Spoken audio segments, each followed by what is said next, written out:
And Allie, I'm going to pass it right back to you to start us off, not on the agenda, but we had nominations for our leadership positions. And so we need Allie to make that official. Okay, sorry, it might be a little loud. So we are losing Monique this year or next year as our co-chair with Dan. But Sandy Briggs has stepped up to replace her, and we're super excited to have her. So yay for Sandy.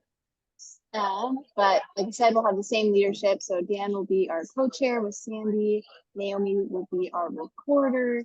And let's see, I think that's, oh, and then Julie will be our financial liaison. So I think that's kind of it. Great. Thank you. So as part of a USCC chapter, one of the things that we try to do every meeting is we ask for a volunteer to listen with a special ear for diversity, equity, and inclusion issues that we might be missing in our conversation. Does anyone like to volunteer to do that today?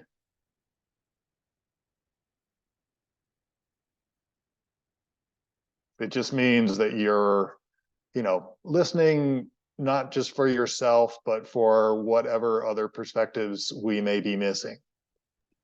I'll do it, Dan. Great. This is Sean. Thank you, Sean. Okay.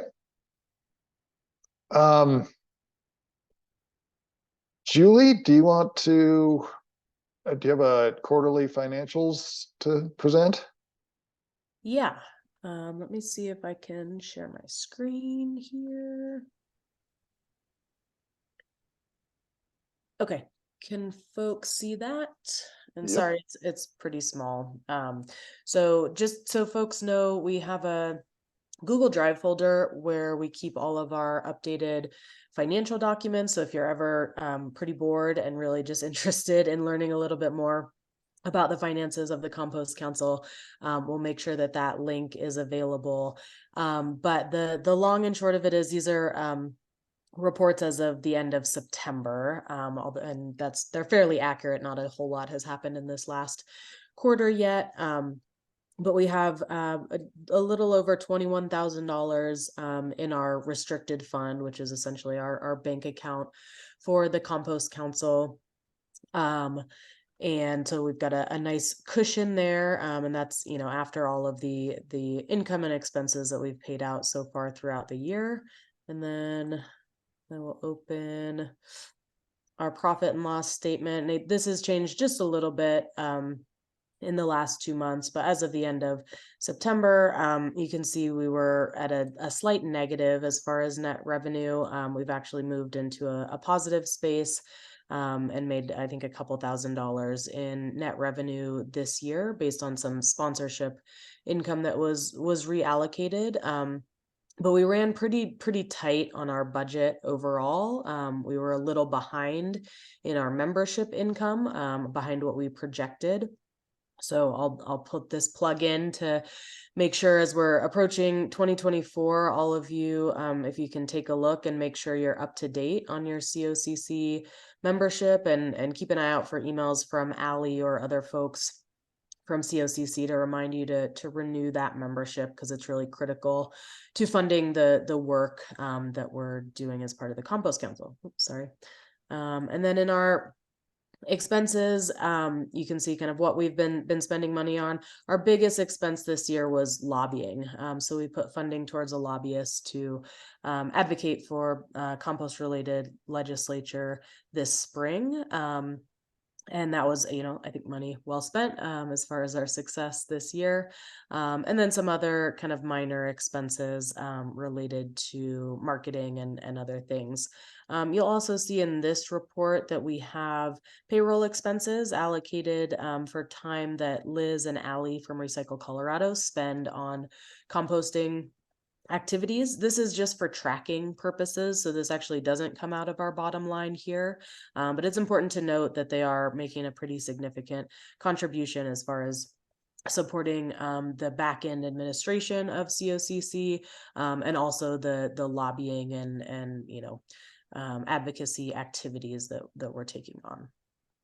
So I think that's a pretty brief overview of where we're at. I'll be updating those financials in December with Allie to kind of get our final end of year numbers, but we're anticipating being pretty much at a small net gain of $1,000 to $2,000 this year. Again, a little bit behind on some of our revenue projections, but when we talk about the work plan and budget for 2024, I can show you where we've scaled back those projections to be maybe a little more realistic next year.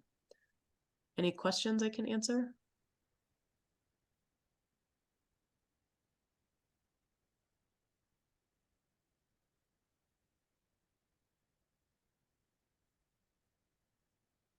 Okay, thank you, Julie.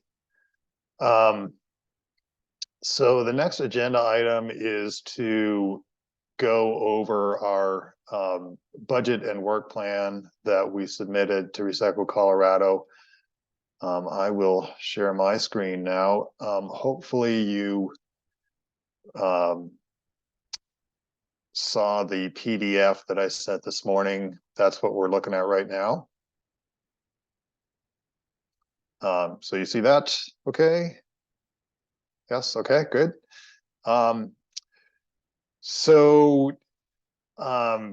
run through this a little bit, so this is a work plan for 2024. The first part of this is more of a strategic plan for the next several years that we're entering the second year of a 5-year strategic plan.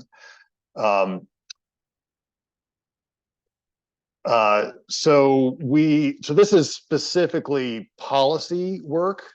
Last year, if you were with us, you know that last year we had a big policy lift. So we did contribute $5,000 as our biggest budget item.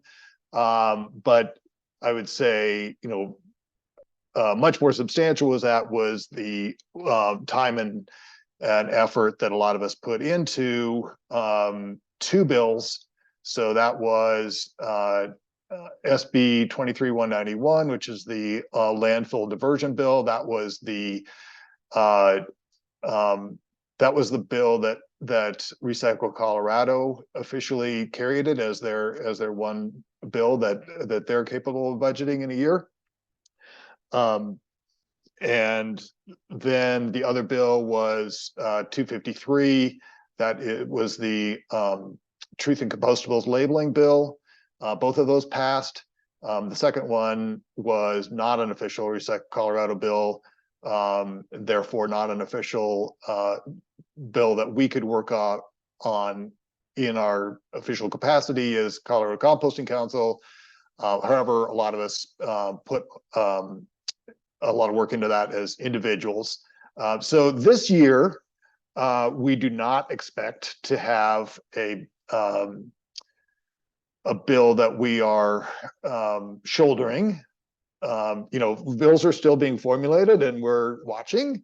But at the moment, it does not, we have not been collaborating with a legislator on a bill in the organics realm. So like I say, that something may come up, but we do not expect to have a big policy lift in this year. But we do expect to bill or otherwise, I think we all are concerned about contamination in compost. So we are looking for policy measures. Maybe it's on the local level, coming up with model local ordinances or other means of addressing contamination. Number 2 here, that is hopefully going to be finalized in February 2024, and we have Jace here. He could,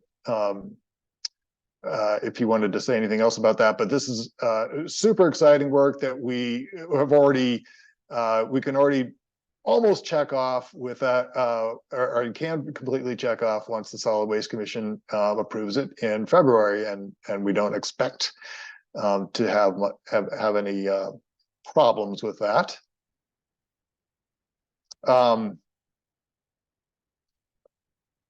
So we do expect, so that number 3, so this is, I already mentioned 191, the diversion study. What's happening this year, 2024, is that that study is happening, and the expectation is that there may be need for a follow-up bill in the 2025 legislative session. So we do expect to have some work in that realm in 2024. I think probably the most important thing would be to have strong participation as stakeholders. There will be a couple stakeholder meetings. So what this bill is about is, if you're new to this, is we've identified that there is that lack of infrastructure, both collection and processing infrastructure around the state, is one of the major hindrances to diverting organics from the landfill. So how do we bolster that infrastructure, and how do we direct materials to composting and away from landfilling? So that's kind of what that study is all about. So yeah, there will be I think at least 2 stakeholder meetings. So good participation in that is important. And then number 4, this is I'd love to say that this is something we can do before 2027. There's not a clear path yet, but really we are working on trying to give land managers, farmers, ranchers, whoever, ability to get some kind of credit for regenerative land practices, including applying compost. So we have been, we're just starting to take more tangible steps in reaching out to the ag community, as the largest potential acreage in Colorado to be applying compost to.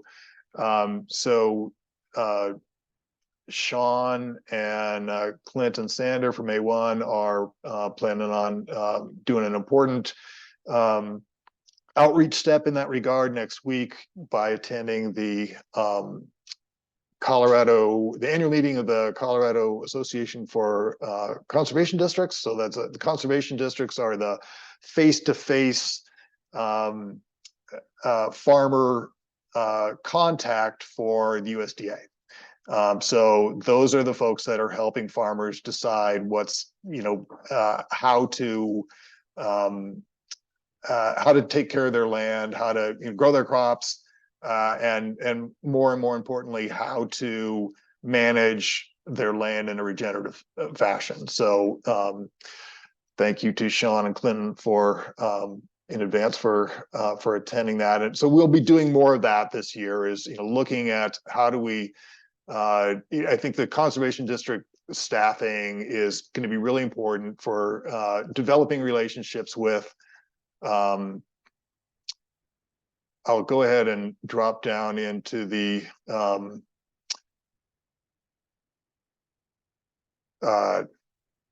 work plan items for next year, because what am I looking for here? Coalition building, yeah.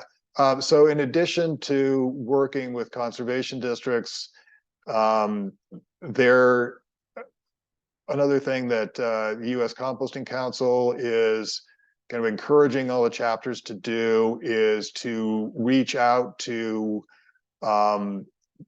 state chapters of the American Landscape Contractors, what is that? ALCC. I can't remember what it's called. Well, it's an association of landscape contractors, and they have the same state chapter structure that we do. So that's another opportunity to develop relationship with end markets for compost.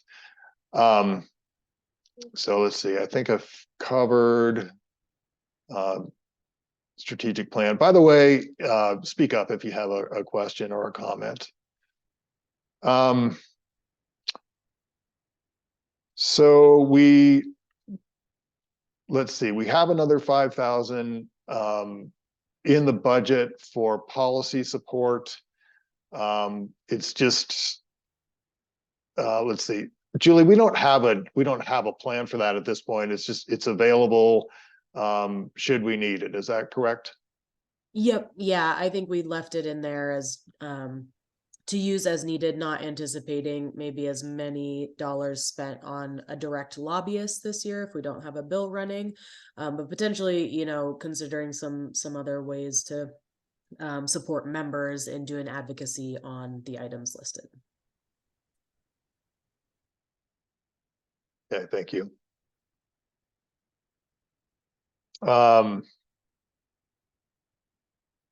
Let's see. So other highlights. So here's one. I'm kind of giving away everybody's news items, but we will circle back on a couple of these things. But we're going to have a training, the compost operators training course that Sean is one of the trainers for.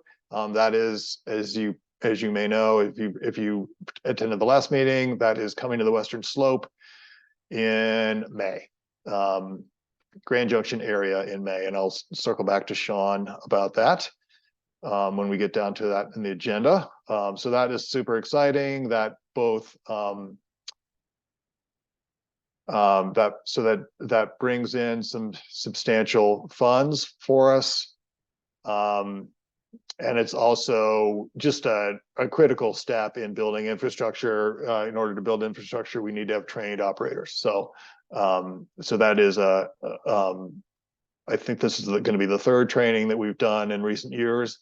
And so this is an official, this is a USCC Compost Research and Education Foundation training. So this is a national, well, it's a regional training. So we've been really fortunate to be able to host 3 of those in the last 4 or 5 years. And I think we will continue to see if we can, we do have the green light from USCC to develop our own annual state training if we want to do that. Using the COTC training curriculum.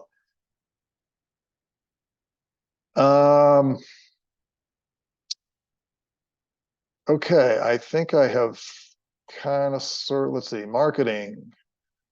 So that's promoting ourselves.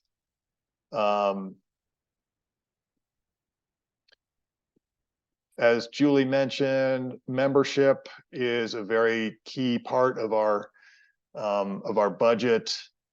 So in addition to making sure that you are a member currently, you know, when in conversation with somebody who maybe is not here today, who you think would both, you know, benefit from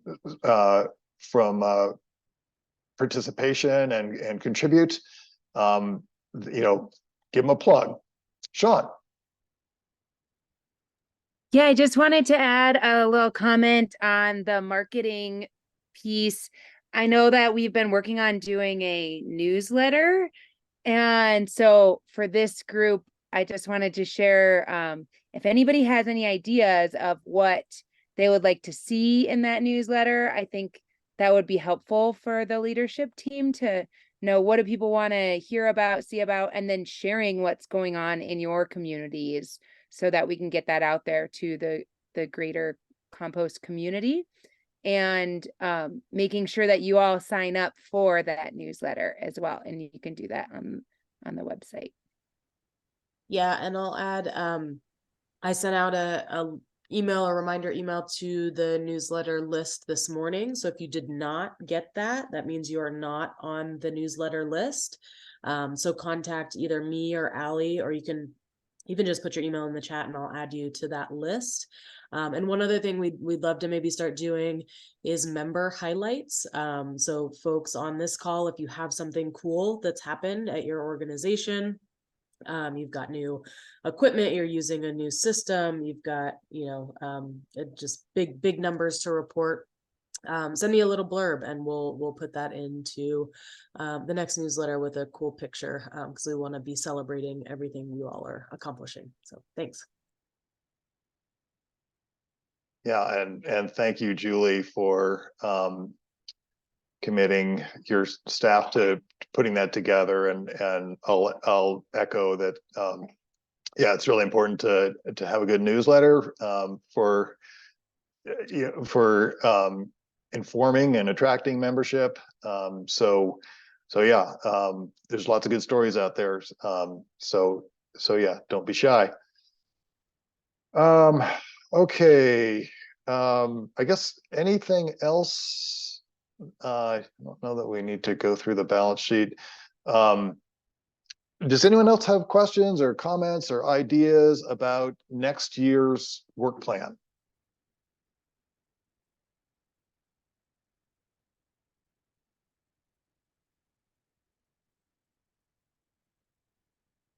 Okay. Hey, Dan, sorry, I was struggling for my button and I got it unmuted. So, but I did want to actually just ask you and the group about I'm scrolling through it now, the USCC support section. It looks like we're in need of a volunteer for one of the other committees for the Strategic Alliances Committee. Are we looking for someone for that yet for 2024? Or not? Does anybody want to be on the Strategic Alliances Committee for the USCC?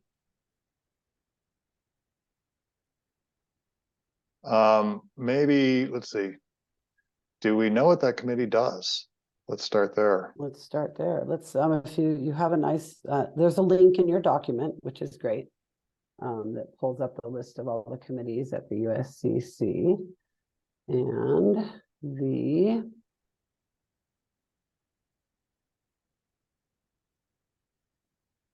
looking for it. I'm wondering if it's turned into something else, or maybe we need to update our document. I don't recognize it, but that's. Oh, there it is. It's the first one. Standing project committees is it says the Strategic Alliance Committee fosters structural unification of internal and external partners and processes. Its mission is to facilitate the council's committees and staff in the development and execution of mutually beneficial internal and external partnerships. Well, I do see that David Friedland is listed as a current member of that committee. Gotcha. Okay. So perhaps we have it covered. Okay. Well, hey, I'm going to jump in here. It says David when he worked at Eco Products, so I'm curious true. if maybe. Right. Yeah. Thanks for pointing that out, Megan. Yeah, totally. I've noticed that a lot of these are out of date, and I've talked to Linda a little bit about that too, and I think she's going to work on updating these things. But I guess the question is do we feel the need to have a seat at the Strategic Alliances Committee if we don't currently?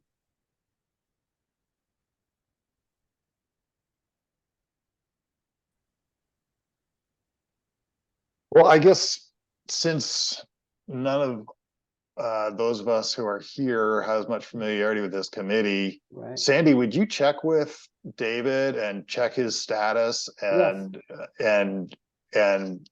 what is this group working on?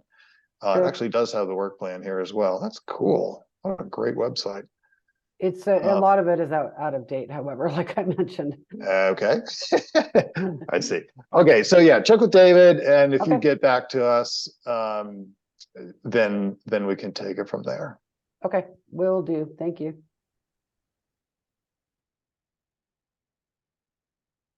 Okay, anything else on the work plan? Anybody see anything that's missing that, you know, is thinking, you're thinking, man, this group should be doing this? I just an idea, but the USCC has an annual meeting, don't they? Someplace in the country. There's an annual conference. You Yeah. know, yeah, conference. Mhm. I don't think this needs to be a budget item, but it would be cool if there was a little organizing around attending so that people could potentially travel together, share costs and stay together, go as like a little bit of a unit. Yeah, that's a good thought. Are you going? No. Okay.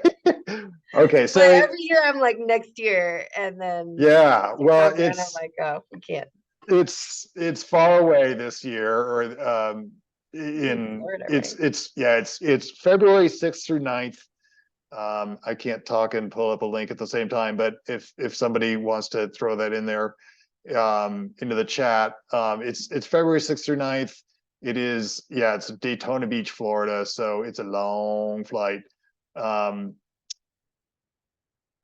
It does alternate. Usually they alternate East Coast, West Coast on successive years, and then occasionally it'll be Texas or something like that, the South. So it does get closer if you don't want to fly to Daytona.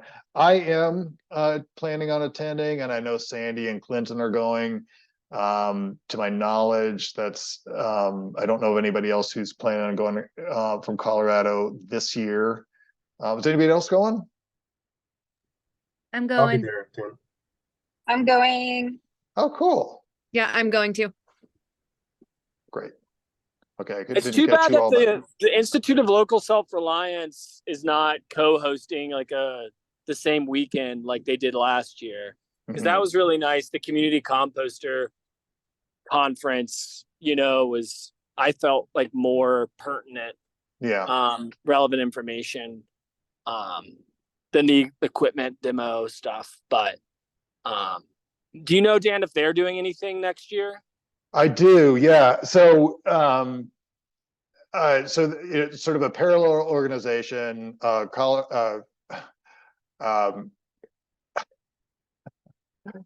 Community Composters Coalition. That's it. That is organized by Institute for Local Self-Reliance in Washington, D.C.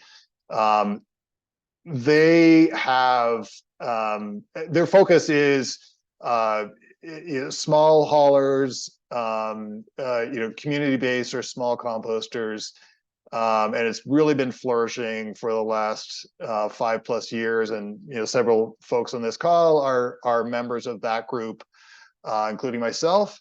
And I will say that I would probably a third of the USCC is now also community composters. So it's I think there will not be a USCC conference that does not have an aspect for community composters, because it's too big a part of the membership to ignore. However, this year they will not have a combined, they will not have a separate community composting coalition forum within the USCC conference. So same thing there. We're looking at alternating that from having it integrated within USCC conference, and then the following year-ish have it standalone, so it can really focus on community composters. And this year it's going to be in Cleveland. This year, 2024, it's going to be in Cleveland. believe it's the second week in October. There'll be more information coming out, but yeah, that is going to be 3 days, Thursday, Friday, Saturday, second week in October. Thanks for sharing that, Dan. Yeah. Okay. So Sean, can I circle back to you to give any kind of update you want to give, or needs or whatever for planning the training course? Yeah, thanks. So, as Dan mentioned, we're going to be bringing the compost operations training course to Grand Junction this coming May, and Dan did a really good job of explaining that. So it's a week-long course, and we're looking at probably the second or third week of May. And right now, just working on nailing down a venue. There's 2 locations that I've gone to check out, and so we're just waiting to kind of nail that down to have a final date. Once we do have that date, we'll send it out to everybody here so that you can sign up and share it with everyone you know. So our biggest needs are sharing awareness of this and letting people know that it's happening so that we can get it filled up. They usually do sell out, so it'd be great to make sure Colorado composters or anybody in Colorado knows about it so that you can get this local opportunity and not have to travel across the country to get certified. You don't have to get certified if you take the training, but you are eligible after doing this 40-hour training to get certified through the U.S. Compost Council as either a certified compost professional or a certified compost operations manager. It's similar certifications. It's just your level of experience depends on which one you would go for. If you work at a facility, you would go for the operations manager. And if you work at a, in a role where you support composting, but not in the actual manufacturing of compost, then you would be a compost professional. And the other big need that we have for this group is helping to find sponsors for this event. So this is one of our biggest fundraising opportunities as the Colorado Compost Council. And so these sponsorships are a really great opportunity to get funding for all the great things that we do and be able to do more great things. And so sponsors could be towns, municipalities, equipment vendors, haulers, anyone that manufacturers of compostable products, anyone that kind of touches compost in any way that you can think of that might want to get their name out there to compost professionals. And so the class has 42 participants of compost professionals from around the world. So, and a sponsor would be, thank you, Sandy. A sponsor would be anybody who wants to get their name out to compost professionals and let them know what they do. There will be a sponsorship package. So I was focusing on getting the location lined up, but I'll have Beth send that package out to us so that we can put it in our next communication that goes out to the whole membership. So that you all have access to what that sponsorships entails and the different levels of sponsorships and how you can help to get some people signed up for that. If anybody wants to join our working group for that, you can send me an email and I'll put my email in the chat, and we'll have a working group that will just kind of focus on getting all of the things that we need lined up and advertising that. So the biggest things I need from this group are getting the word out and getting sponsors, and the rest is kind of all being taken care of by our local champions like Erica Sparhawk and Jennifer Richardson, and we have a professor on site, Brian Reed, who's being incredibly helpful.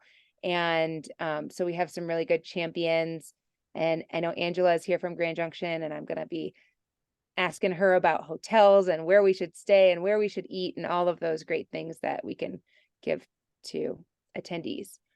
And then I'll put my email in the chat. So if anybody wants more information about the course, the certification, or wants to connect to be on that working group, just let me know. I think Thanks, Sean. Yep. That's Yeah, it. I'll mention that I already mentioned that we have some revised regs that are going to be finalized in February, and part of that is that this type of this type of training is going to be required for every compost facility is going to need to have one person on the staff minimally who has had this kind of training, which is super exciting. I think to one of the big things that you hear about compost is, well, it's inconsistent from batch to batch or from manufacturer to manufacturer, and this kind of training is super helpful to sort of raise the level of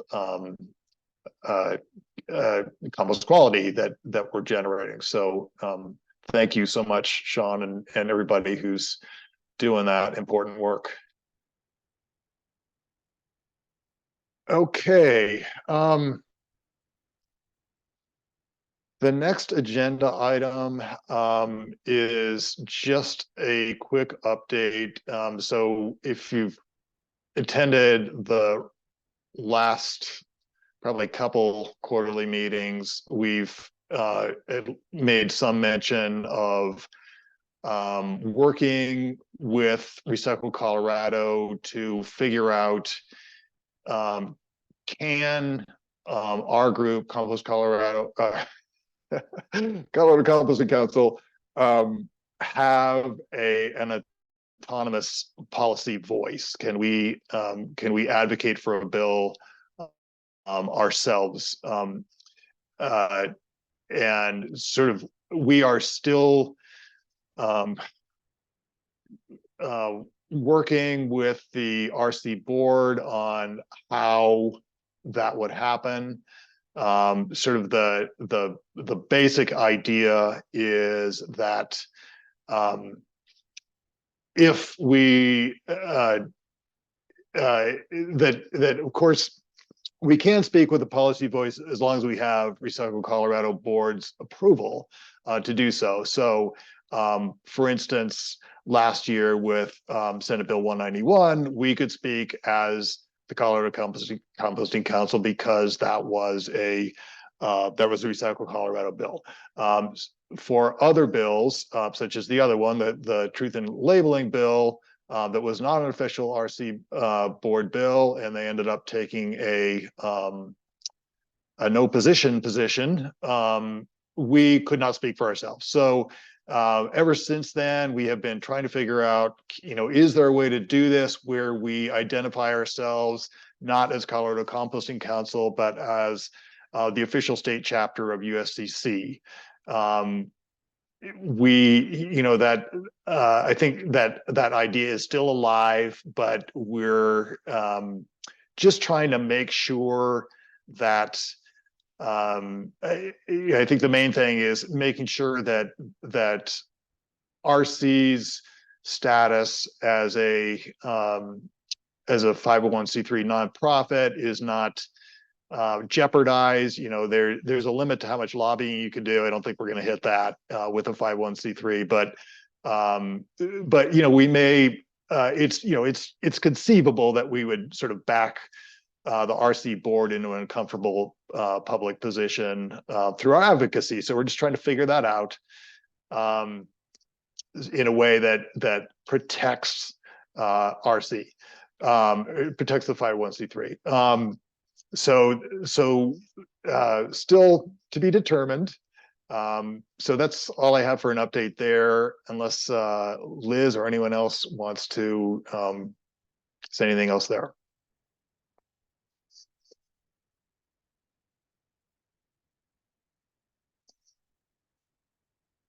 Okay. I would just say, Dan, I think you are correct. I would add to that conversation, one of the things that makes it challenging is in other states where there is an association between the U.S. state chapter of the Compost Council and a state recycling organization, the way they have navigated this tricky waters in those others, in some other states, is the compost chapter, the Compost Council, has independent 501c3 status. And there's a few legal things that have to be done in order for that to happen. There has to be an independent board, there has to be a set of bylaws. And then the state recycling organization serves as a fiscal sponsor. And because the state recycling organization in those circumstances is serving as a fiscal sponsor to the state chapter, that affords the state chapter a little bit more autonomy when it comes to financial and policy decisions, because they are an independent 501c3. And as Dan was talking about earlier, there's not as nearly a deep a concern about any activities that the state chapter undertaking threatening the 501c3 status of the fiscal sponsor organization, because there's a separate board that's guiding those policy and decisions, if that makes sense. And so I think that that's something the leadership team on COCC is looking at as a model that they might want to follow.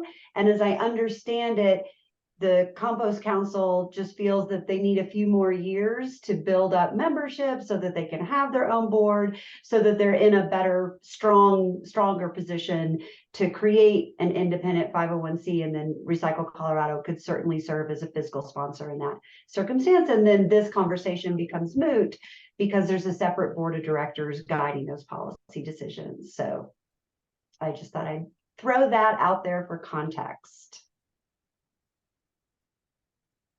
Yeah, I think, thanks, Liz. Yeah, you know, our hesitation has been that, yeah, you probably need like twice our current membership in order to afford, you know, the most basic administrative staffing that would be needed.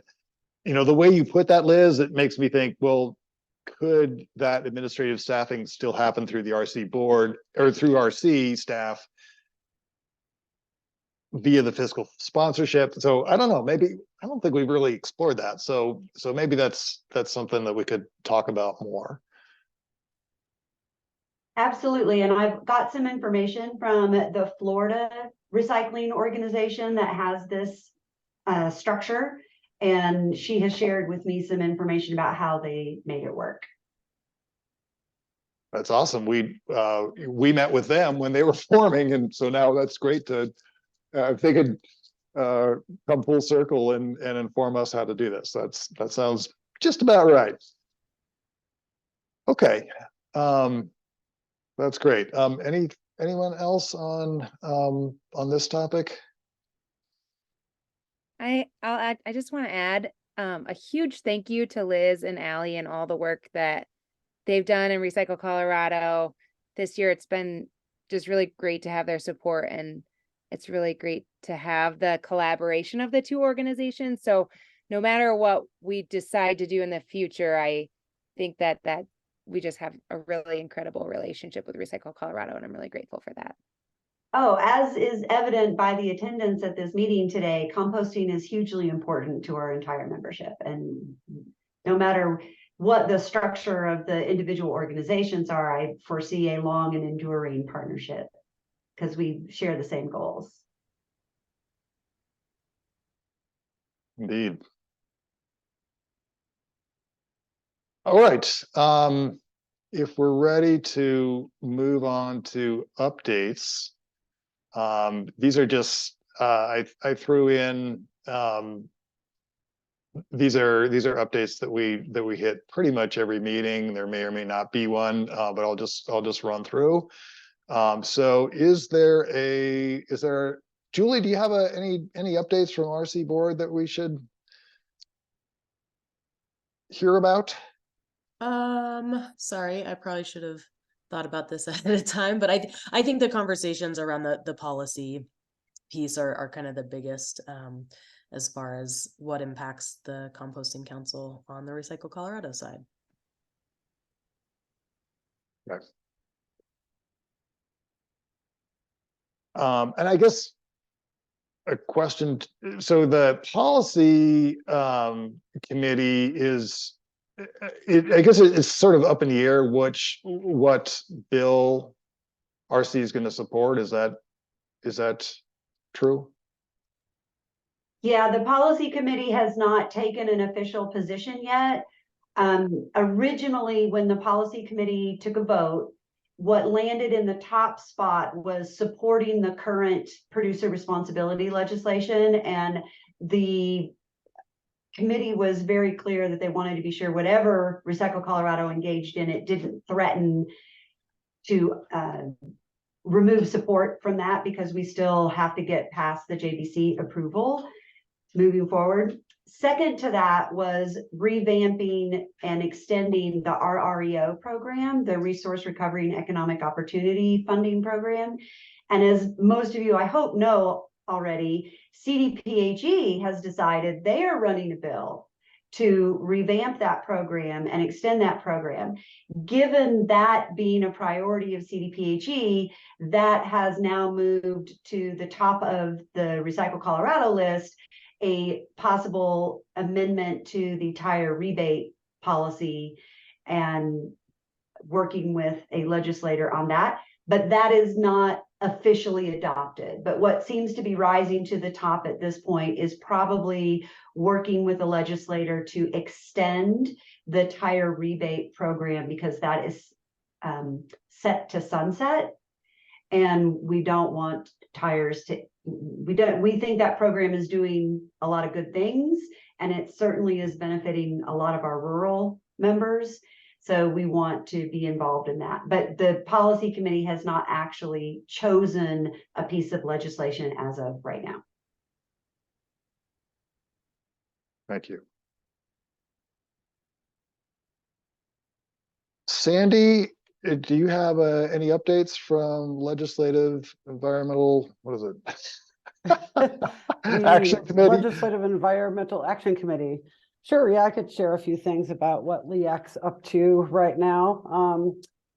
Just kind of as a laundry list, I put together a few notes real quick before the meeting, but they are still working with their lobbyist towards a CERCLA waiver for composters around the PFAS question.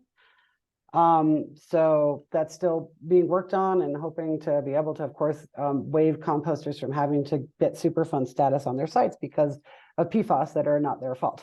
So that's still in the works. They are still also working on lobbying for having the Compost Act in some form be inserted into the Farm Bill, which I understand. I think the Farm Bill has debate on the Farm Bill has been postponed to next year, I think, but it's not done. It's still in action, and they're still working towards having Compost Act parts and pieces, if not in whole, be part of the Farm Bill going forward. A couple of these next things, Alex can probably share a lot of information on as well, but the NOP rules regarding compostables, they've sent a survey out to kind of gauge member sentiment on whether to support opening those rules to allow compostables, and BPI has petitioned for that, of course.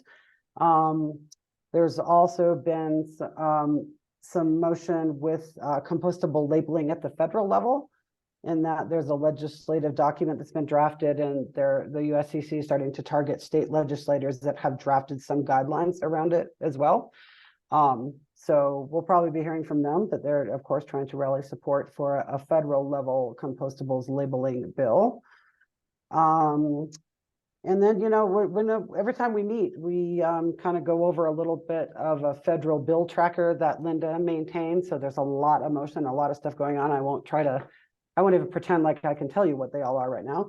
And then we go through a bunch of state reports with all the states that report out, and they lots of good things happening. There's been a lot of, I say something at almost every meeting because Colorado rocks, and we're doing all kinds of cool stuff, and they like to hear about it. And they came, I think, to Darla probably met with some of the folks when they came for the last board meeting for EPR too. So, and some of you others may have too as well. So, and then just another thing that's kind of fun about being part of LEAC is that they do, of course, like most committees or or organizations have task forces and subgroups that form around certain topics. And a couple of the things that LEAC's been working on this year is, and it's, Frank's really funny about it because they had some people look into these claims of these folks that build these supposedly kitchen countertop composters, which we all know aren't composters. They're basically food dehydrators.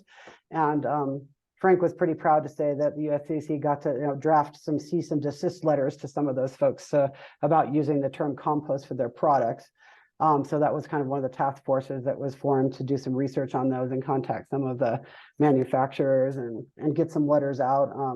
And then I'm actually participating on a committee, which is, I guess, right up my alley of organization, because they're trying to figure out how to better restructure LEAC right now to be a more functional and kind of less scattered organization, I guess. It's our meetings are really long and kind of lopsided and not super well organized sometimes. And we're just trying to figure out if we need to like write a charter for LEAC and figure out how to function better as a group to save time and better disseminate information back and forth, which is, of course, us as a state chapter, what we're most interested in is our words getting to them and their words getting back to us. So, yeah, it's been a great time on LEAC. Do you want to add anything, Alex, about these things? If I don't want to put you on the spot, but feel free to jump in. So. Yeah, I can maybe elaborate on NOP just for a second for folks who, I don't know if we've talked about it on this call before. So NOP stands for the National Organics Program. And this is something that BPI decided to do in large part, excuse me, recovering from a cold, in large part because of a request from composters who weren't able to sell their finished compost into organic ag. They weren't able to get the OMRI certification because compostable products rendered their finished compost not available for that. So basically, compostable products aren't an allowable input. And from what I can tell, this is largely kind of a historical anomaly. These rules were written 20, 30 years ago before compostables were really on the scene. There are a lot of things that are allowed in the compost for organic ag inputs, including agricultural mulch film, which is based on the same ASTM standards that BPA certifies compostable products to, conventional produce, right? Like we don't want to limit composters in terms of what they can use and what they can sell if they can create good finished compost. And so in response to, I think, both, I think, general concerns and desires from the compost community and also a law in California that triggered this NOP rule such that basically compostable products would not be allowed by 2026 if they can't comply with the organic ag rules. We petitioned the federal government since they're the ones who make the rule. National Organic Program sits within USDA. We petitioned them to, based on a scientific argument or scientific arguments, which you can read all about, and I'm happy to share it with the group, that compostable products should be an allowable input for organic agricultural use. And so that petition has been received. We actually have a sign-on letter if anyone wants to sign on. You're obviously more than welcome to write your own thing. We will be, I think, really kind of doing outreach gradually over the next few months. There's the NOP is going to be taking time to consider this. They've already asked the National Organic Standards Board to review and give their opinions, which we understand that they'll be responding sometime in spring before the next standards board meeting in Milwaukee or something like that. So over the next few weeks and months, we'll be starting, I think, to hopefully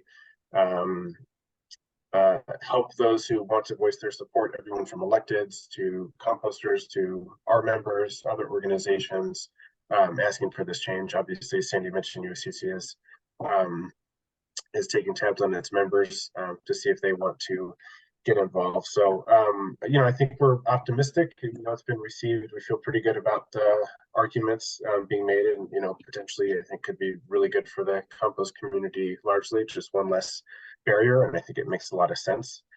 So yeah, that's the update. We don't have the exact timing, but we know that they've received it. It's officially posted on the government website. There's no federal comment period. Don't know if there will be, but there is at least. The petition has been posted and a memo was sent from the NOP to the standards board. So they're working on it. Strong update, guys. Thank you. Any questions, comments? I'll mention one thing just because it's a 2-year-old reference. Sandy started by talking about, she referenced the Compost Act. So if you're if you don't know what that is a federal bill. Jonah Goose is one of the sponsors. And the idea of that act is to promote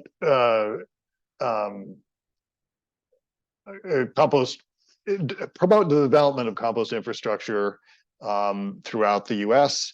And one of the things that bill requires is, or would require, is that each state create a statewide organics management plan, which we've already done. So hopefully we did it the way that it will be, that it will comply with whatever is created there. But so we did, some of us here did some advocacy work for that 2 years ago.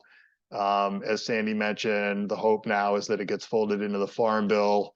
And, you know, it's, you don't really, the Farm Bill is a gigantic bill. I'm sure you know, you don't tend to really do a lot of advocacy at our level for that. But yeah, I think it's exciting that I hope that is successful to get it in that bill. Can I add one thing to what you said, Dan, that I just remembered? And thanks for the update and the reminder about the Compost Act. I actually happened to be in DC a couple of weeks ago and was touching base with a few offices about that. And I know USCC was there the week before talking about PFAS and a bunch of stuff. And even though this continuing resolution with the Farm Bill pushes our ability to get the Compost Act in the bill another year from now, there may be a vehicle in the spring. And I can't say much yet, but that vehicle also may include another bill that I think has been brought up on this call, which is the Recycling and Compost Accountability Act. It's a little bit less exciting than like hundreds of millions of dollars, but it would establish like a national data collection program for compost and recycling. So trying to help standardize data, understand gaps and problems. Again, I think Colorado was probably a little bit further ahead, but there are always, you know, things that we would like to know that we might not know, or, you know, rates are measured differently. And so I think trying to make an argument for solutions is always easier when you better understand the problem. That bill is something that we also supported, and that bill is sponsored by Senator Tom Carper of Delaware, who's retiring at the end of the session, and he really, really, really wants to get it through. That has been paired with another recycling infrastructure bill, and I think the Compost Act could maybe be part of that as a package. And I think there are eyes, at least in his office and the EPW committee that he leads, about maybe trying to even move something earlier in the spring. So if I have any more information from there, I'll report back, but just so people don't think that these things are just languishing and, you know, nothing's ever going to get done. I mean, it might not, but, you know, we're trying. For those of us who are able to, you know, have those conversations. So yeah, just a little update there, but thanks. Good to know. Thank you. Okay, if we're ready to move on, I know we have a International Compost Awareness Week subcommittee. I want to say that includes Clinton and Jennifer Richardson, neither of whom are here today. Do we have anyone from that? Dan, I'm here. I apologize to everyone. Well, hello. I popped up. I snuck in. I really apologize, guys. Some other emergencies came up, and I just got out of them. So I apologize for that. Well, welcome. For being late. Thanks. International Compost Awareness Week. Yes. They did. Yeah. Well, they just recently. I think they just closed the 15 poster competition and voted on. They haven't released the winner, have they? I haven't seen it, I don't think. No. Yeah, I'm excited though. They're really cool. I don't know if anybody on the call got to see them. There were some really, really fun ones. But again, those dates are coming up, and that will be in the first week of May.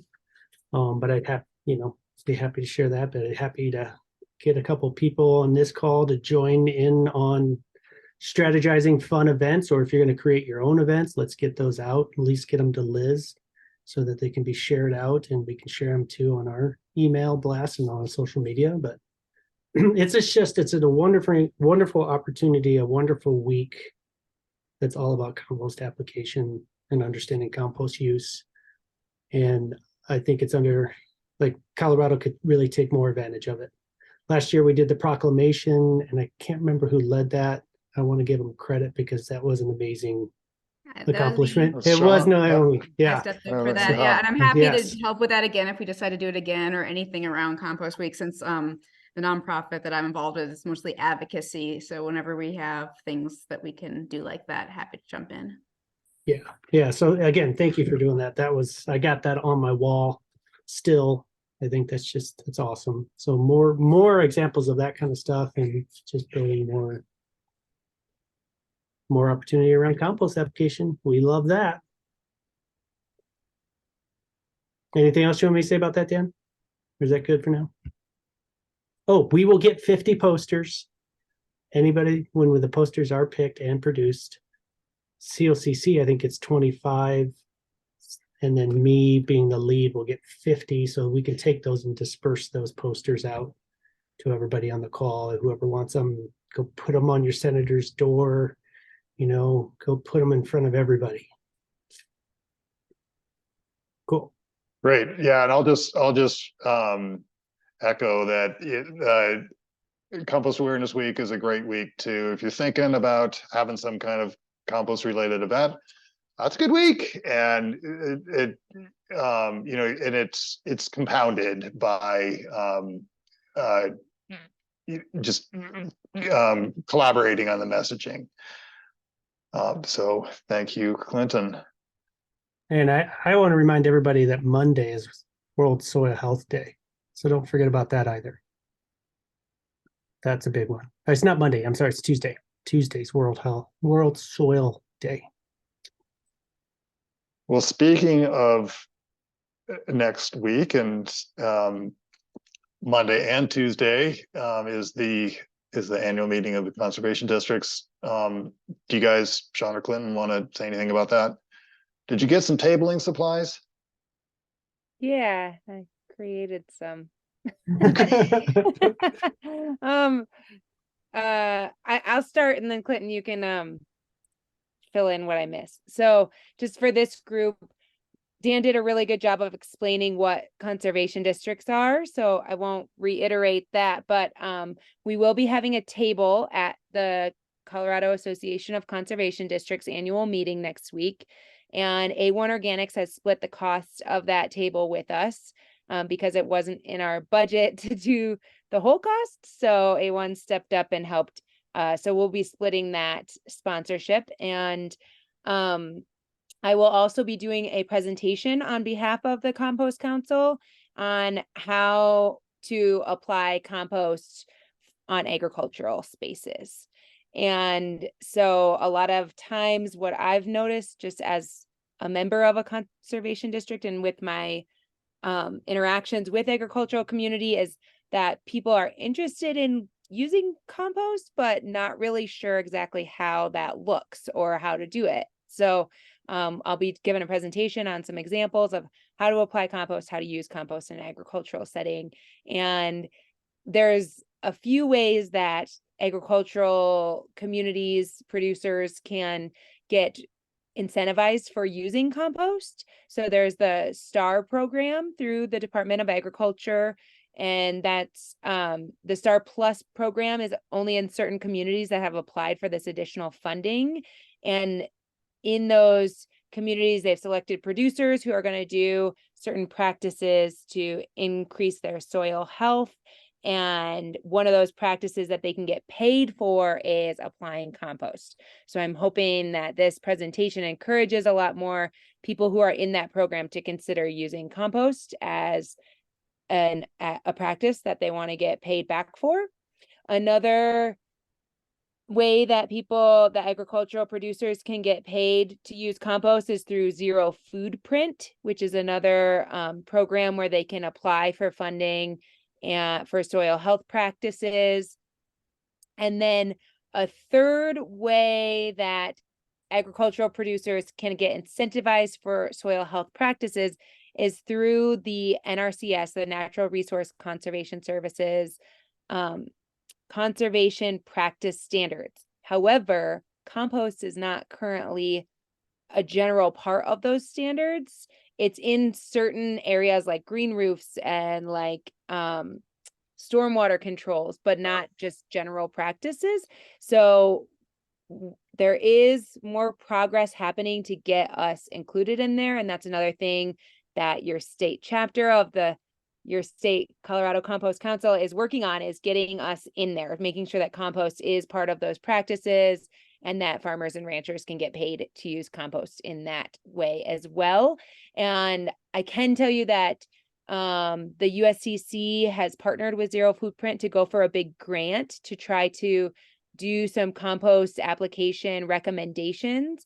And Colorado, California, and Washington would be the states that they would do that in. We don't know if they've gotten that grant yet, but if they did, I will let everybody here know, and I'll reach out to you guys to see who wants to participate in getting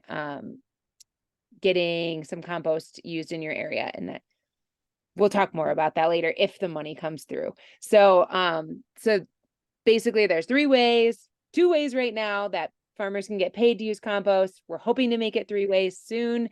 And by going to this meeting, we're just encouraging more producers to know about compost, know what compost is, and know where to get compost. So I have a list of the STA composters that I'll have at our table. So if there's a producer that is looking for compost, they can look on this list, take a picture, get your contact information. So that's just kind of also another plug for STA.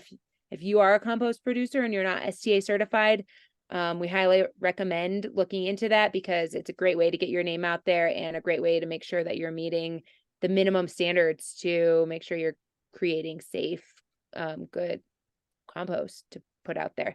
And then I also created a poster on how compost helps soil health. So, and I have a big poster on the soil food web and all the microbiology that's in the soil food web. So I kind of threw together things that I already take to tables, and I'll probably just bring my microscope as like a display to be like, whoa, microbiology. And Nerd then out. Yay. Right. and then Clinton, Yeah. I'm hoping you have A1 organic stuff too. So Of course, fill in. I'll bring along A1 stuff, and Yeah. I can bring along a couple other things like that. But I was planning on bringing the all this. I'll print out a whole bunch of the CREF application fact sheets that go through like crop rotation, bioretention, application, soil. Like there's 10 of them that has the specs and all the benefits. So those will be easy handouts that we can You give can to print get people. those? Oh, heck yeah. Great. Thank you. Heck yeah. Yeah. Can you So also print the membership? Sorry to use this meeting, but can you also print the membership, the one pager? oh that's on yeah, your the website? handout. Yeah. That's great. I didn't want to have to pay a bunch of money to have it professionally printed because I don't have a No, printer. I'll get that Okay, done. thank you. Yeah. So if you there's bet. anything else that this group wants us to make sure that we say or have at our table, let us know, and so that we can represent the industry correctly. And Yeah, and I just wanted to reinforce Sean too on the USCC's and Zero Footprint partnership on that grant application. That was also like A1 Organics put in a letter of support on that. The city of Denver and DIA put in a letter of support on that. So there's a lot of great backing coming along too. So fingers crossed, that would be a huge opportunity if that happens. yeah, that would be. And I know that Jennifer from Mesa County put in a letter of support too. Yeah. Yeah. Just I'll got to try say to- when it happens, when it happens. Yes, when. Yeah. When. Exactly. Yep. Yes. It looks like also Liz has some information about Zero Footprint to share as well.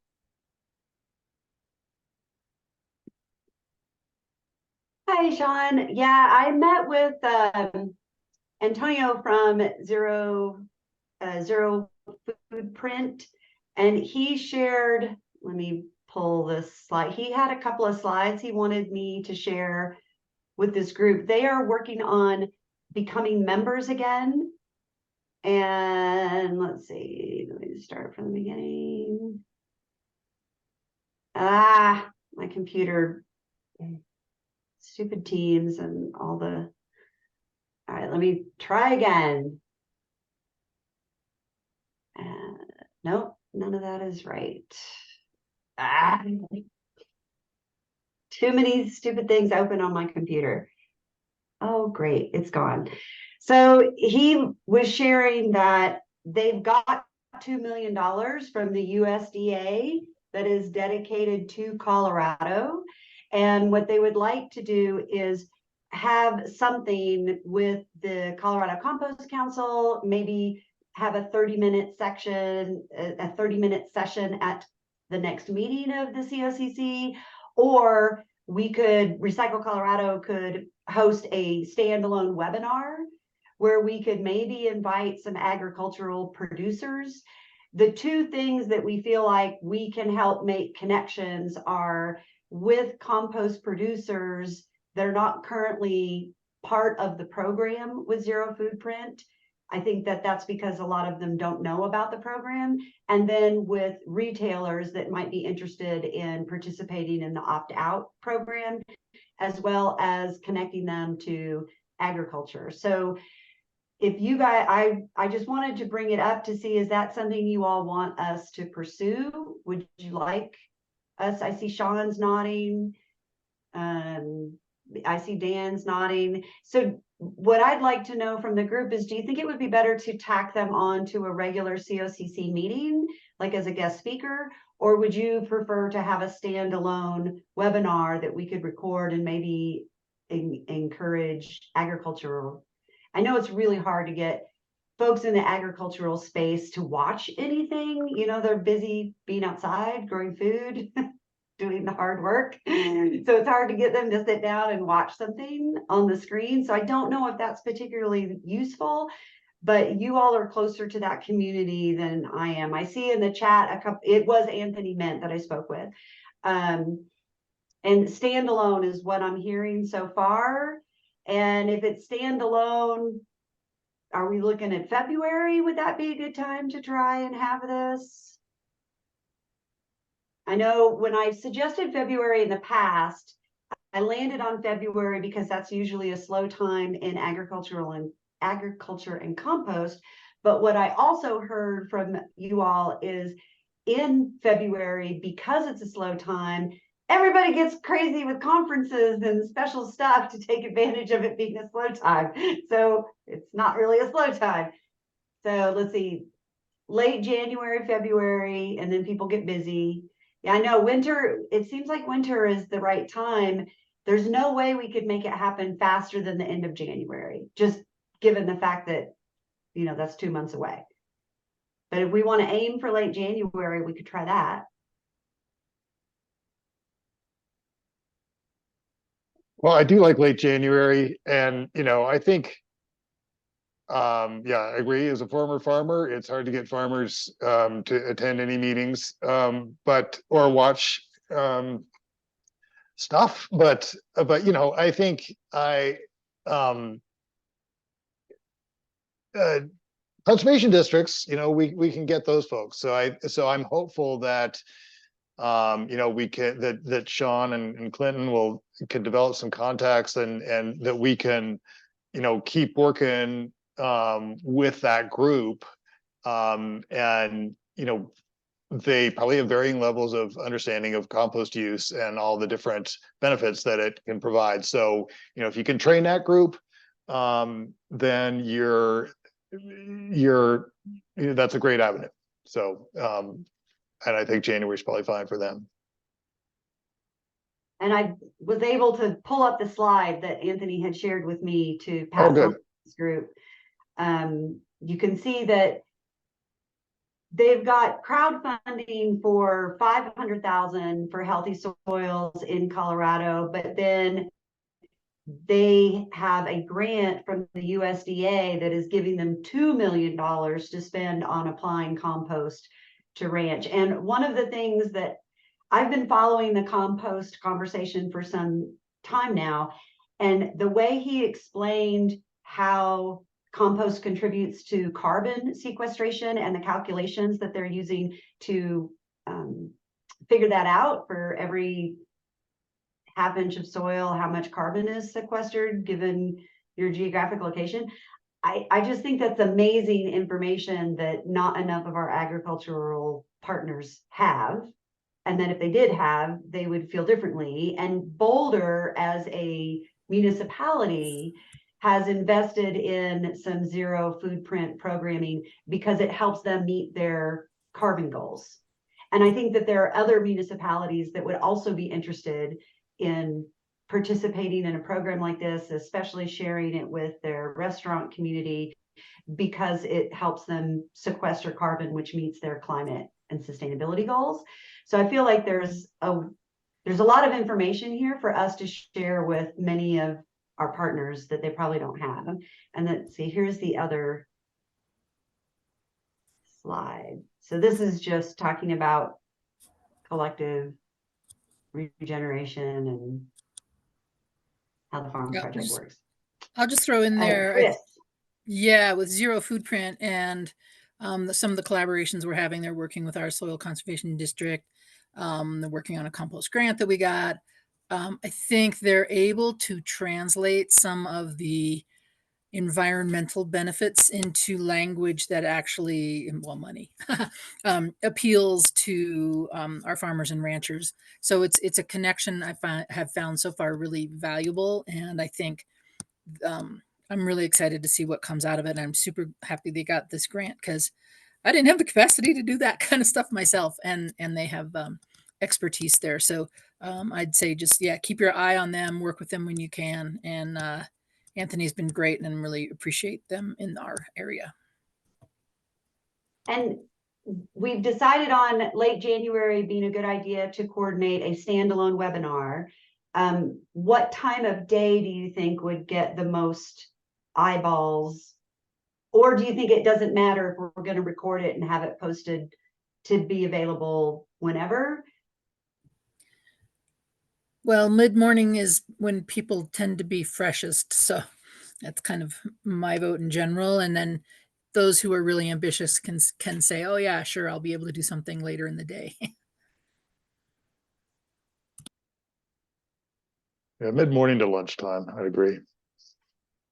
Okay, well, stay tuned. I will reach out to the group with more information as Allie and I and Anthony start to put that together.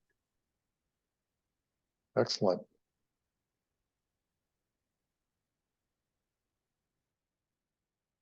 Okay. Let's see, is Jace still with us? Jace, is there anything you want to update on from your neck of the woods?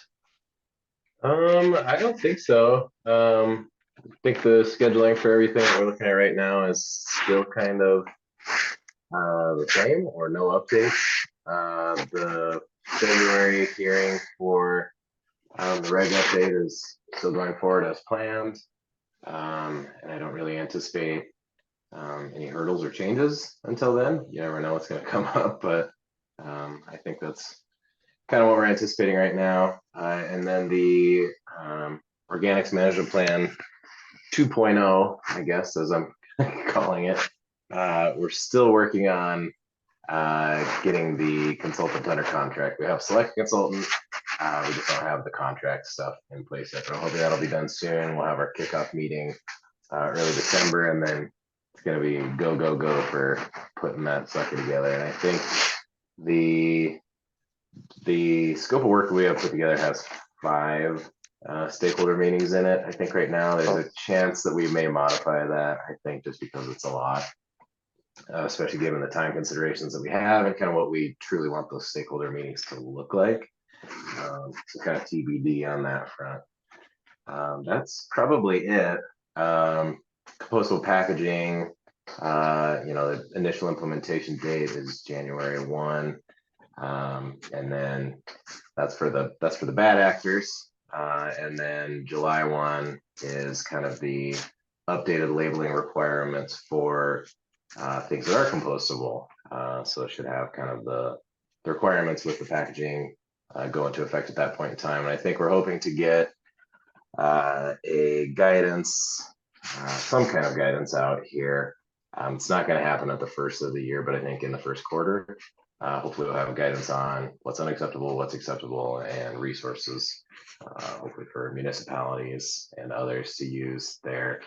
And I think that our reporting line, which I think we're going to do a form as of right now for complaints related to packaging that's mislabeled or misleadingly labeled.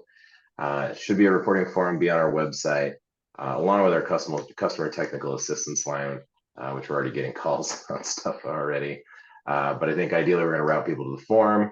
They can include all the details that we want from them, where it was purchased, what's the issue, what's the labeling, hopefully some pictures along with it. And then we will do some research into those and refer those to the Attorney General's office as we see necessary.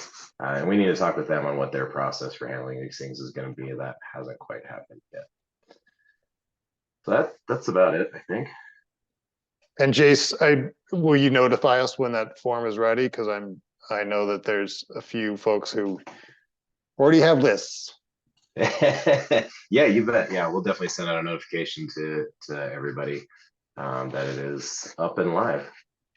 And I think part of what we need to figure out too is how we're going to respond to these things. I think it's probably gonna morph over time depending on what this actually looks like. How much feedback we get, what all they look like, and the legitimacy of some of this stuff. I see some issue with probably existing packaging that's been sold in the last few years. It's just hanging around in the state, being there and still being used. And I don't know if it's going to be our intention to try to get those things off the shelf.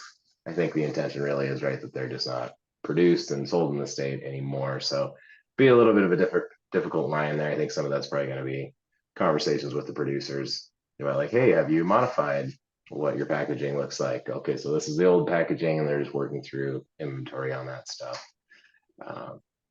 So response back to the complainant is going to be part of the process that we need to kind of figure out what that's going to look like. Certainly you're going to get like, we have received the complaint, whether there's going to be any significant follow-up from us on that, or whether we leave it up to the Attorney General's office.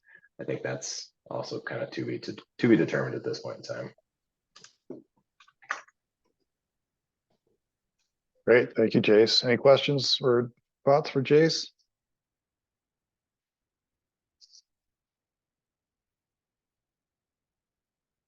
Okay, so we have about 20 minutes left, and I put in a space here for member updates. If anyone has news they want to share, I will note that Allie put in proposed quarterly meeting dates for next year. Allie, I don't know, have you checked for holidays in there? Yeah, I checked for holidays. We shouldn't run into any. Okay, so maybe folks take a look at your calendars if there's any major conflicts that you see there. But let me open it up. Does anyone have an update to share?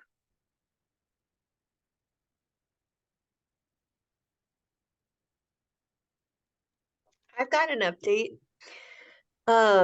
Sort of good things and bad things. As many people probably know, a lot of the micro haulers go to the East Regional Landfill's composting site because they still accept compostable goods. And that's basically the one option that we've got in the area.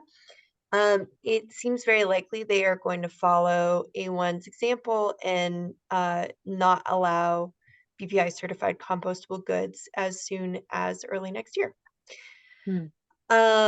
Which would be rough for lots of folks. What about paper? Yeah, they're just going to follow the same rules because they don't want to be the one that people are hauling like dirty compost to. We're working to try and get them to delay that. But it's kind of the decisions are being made out of state since the landfill was acquired by Republic Services pretty recently, and everything changed. What that means for us is we are going to be talking a lot with Jace. We're trying to get our own composting site started and are in talks with lots of people from CESQ to potential agriculture composting sites, more tier 2 accepting facilities, and even discussing like maybe doing 2 streams, like having a separate stream for stuff that would go into tier 1 facilities versus, you know, things that could accept compostable goods. Anyways, exciting.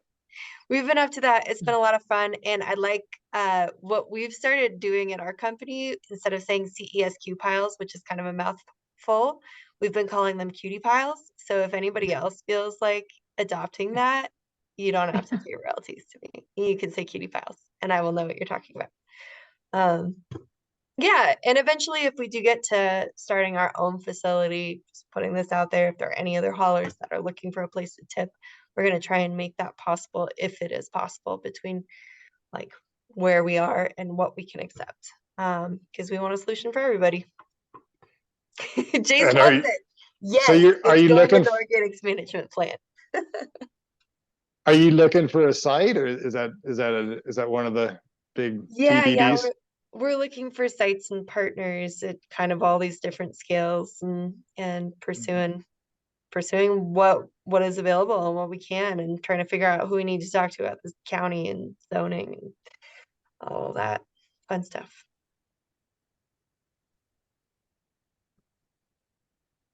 That's a good update. Anybody else? Well, I'd like to update and following up after that news is kind of counterintuitive to my news. I apologize, Megan. I didn't put your agenda item in here. I'm so sorry. I know, Dan. Gosh, no, it's okay. I actually literally just got home after like a 22-hour drive, so I can be on camera.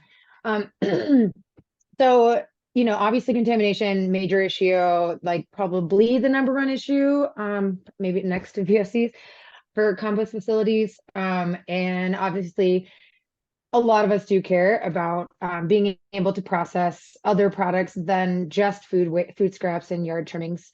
And we looking for solutions together, but also trying to really go upstream and get the generators and get the language for contamination. What is it? How to avoid it? How to prevent it?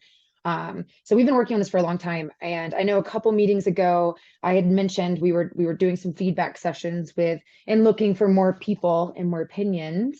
So I just wanted to let y'all know that we have officially launched the CERC program. It's like a contamination mitigation program that's really aimed for everybody, but looking at the generator level, where these materials are being created.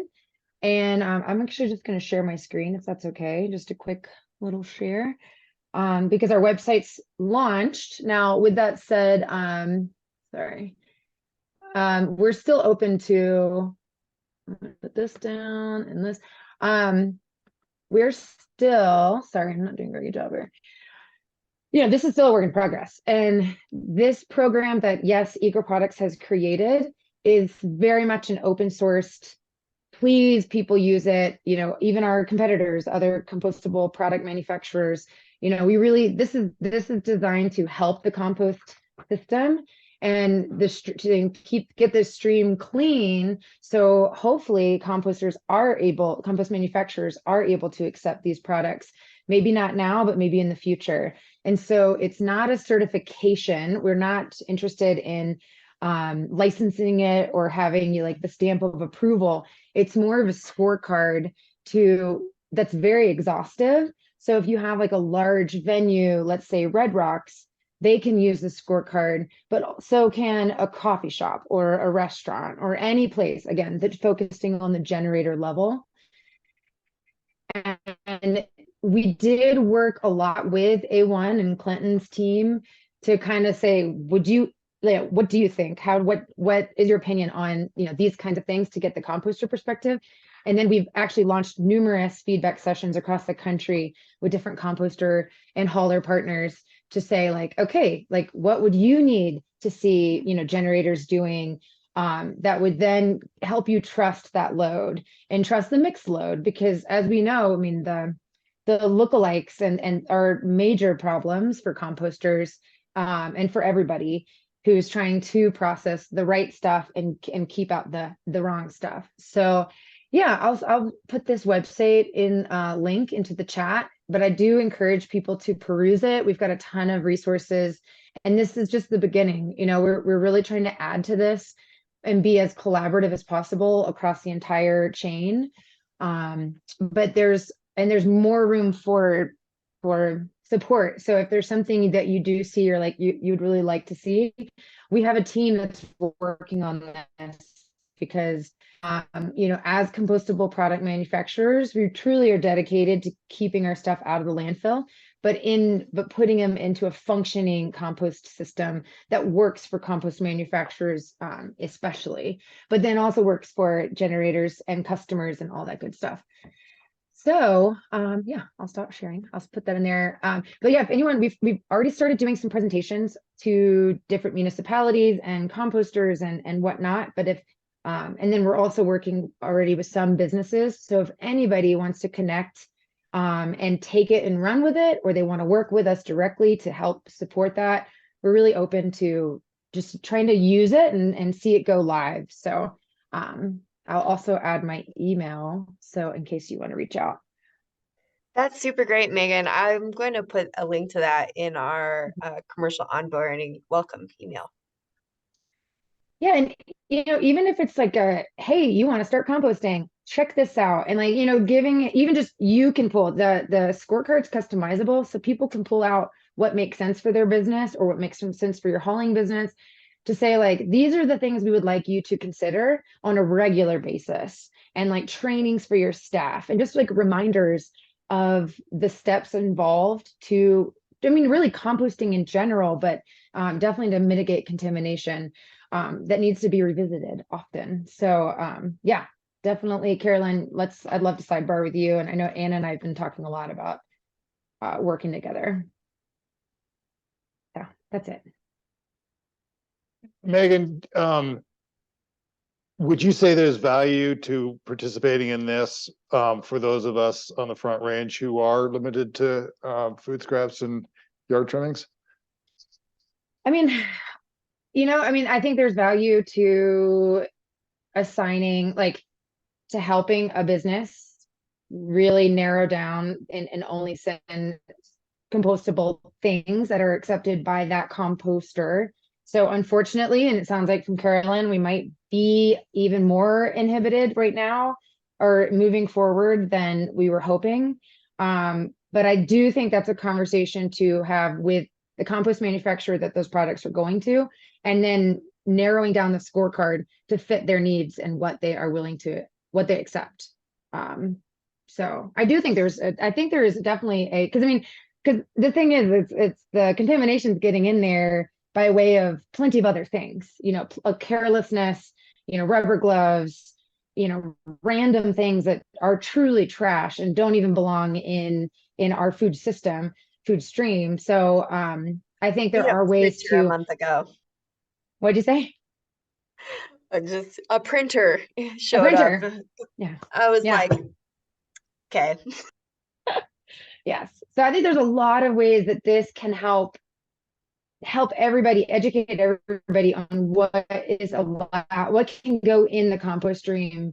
And, and then there's ways, if there's any businesses that want to talk to us, we can help. We can do some on-site staff trainings, even if they're not right now able to accept or compost products. There's ways we can help do some education. But I think there's a lot of tools. We're trying to create tools to help everybody just get rid of contamination to the best of our ability.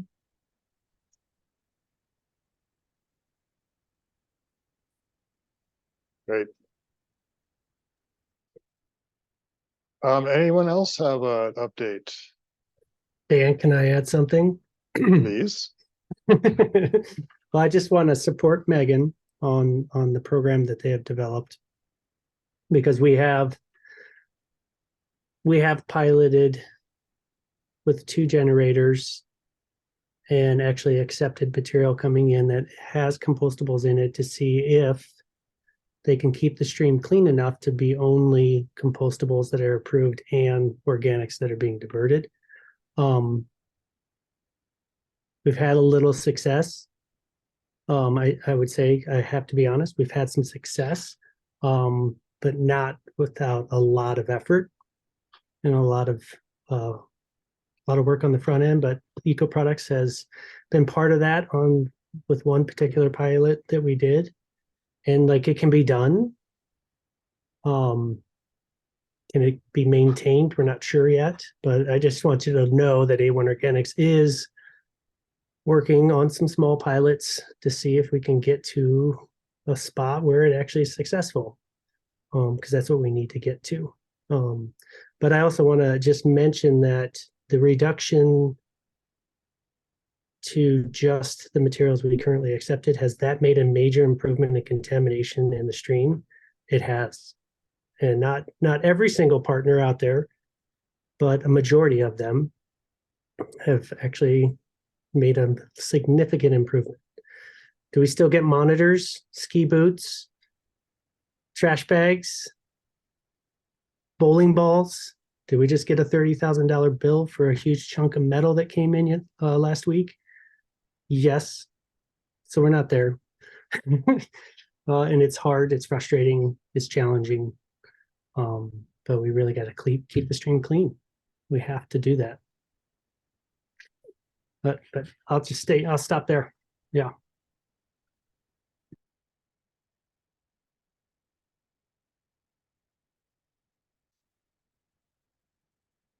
Well, I'll just say, we do have on our work plan to, work on statewide contamination reduction effort.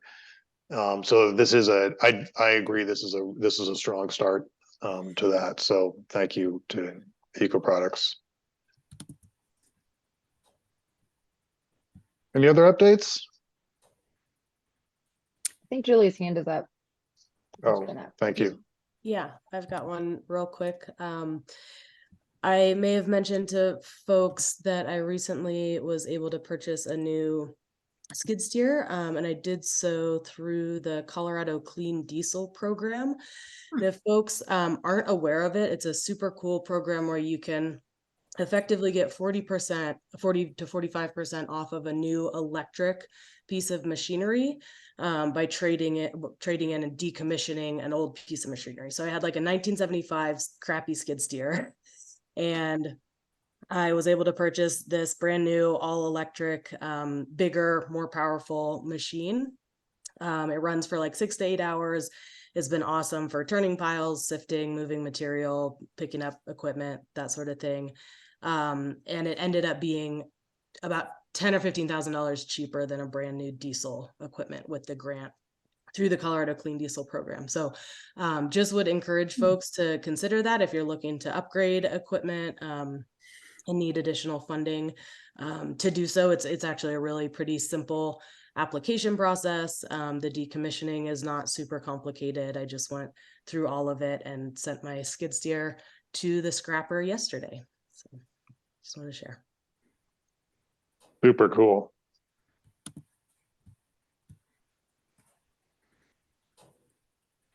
Hey, this is Chris. I just want to say a huge shout out to each and every one of you and a huge thank you for all the work that you're doing. Sometimes you don't get that.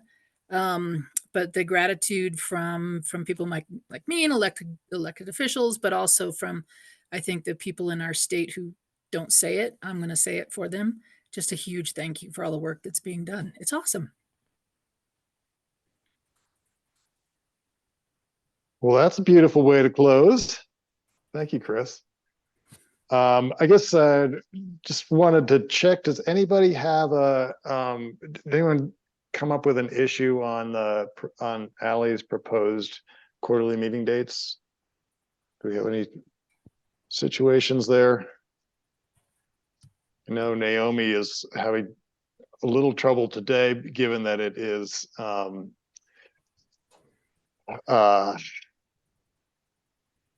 Giving Tuesday. Yes, it's Giving So Tuesday. are we? For all nonprofits. So it's been on Yeah. a little bit back and forth. So we might be hitting that again next year. I'm not sure. So that would be the first Tuesday after Thanksgiving. Guess I should look at a calendar here. I want to shout out to you though, Naomi, for doing such a great job of capturing everything in the chat and our notes. And I've been watching Yes. you work, and it's just like, whoa, she's just getting it all right there. Thank So, you. I'm trying. Yeah, if I great missed job. anything, feel free to add to the document. Thank you. And my only conflict was that one date in May. We don't have the date nailed down yet for the COTC, but it's most likely going to be the second or third week in May. So it might conflict, but I'm not sure yet. So I'll have to let you know after we get that. We're hoping to have that date nailed down in the next week or two. Okay, so let's save these dates. Thank you, Allie. And yeah, we might adjust that one in May, depending on what you end up with there, Sean. Okay, any other final thoughts from anybody? All right, guys. Well, I appreciate this fabulous attendance today and everybody's participation. Great meeting. So have a good evening, and we'll talk to you soon. Bye, everybody. Bye, everyone. Thanks everyone. Thank Bye, you, Dan. everybody. Bye. Thanks, Dan. Thanks.